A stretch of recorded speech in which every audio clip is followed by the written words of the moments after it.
PS news में आपका इस्तेमाल है। मैं हूं आपका दोस्त मोहम्मद जावेद। हम रखिए खबरों पे नजर, आप रखिए खबरनामे। नाजरीन, एनपीएस में आपका खैर मकदम है। देखिए आज की अहम खबर।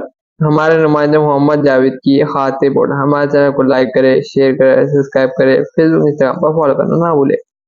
బడుగు బలైన అల్పసంఖ్యాక వర్గాల అభ్యున్నతికి నిరంతరం పాటుపడ్డ చరిత్ర కాంగ్రెస్ పార్టీది.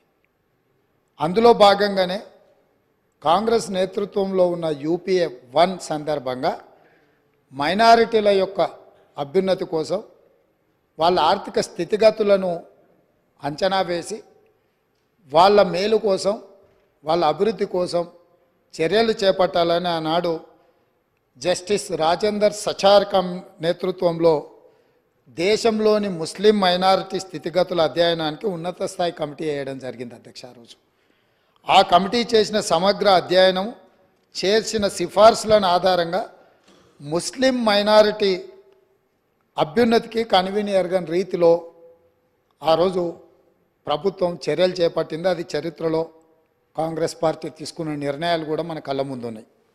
ఇలాంటి అనుభవాలన్నిటిని క్రోడీకరించి మన రాష్ట్రంలో ప్రధానంగా అన్ని వర్గాలకు సంబంధించిన సమాచారాన్ని సేకరిస్తూనే వెనుకబడిన తరగతుల వారి యొక్క అభ్యున్నతి కోసం, వారికి అవసరమైన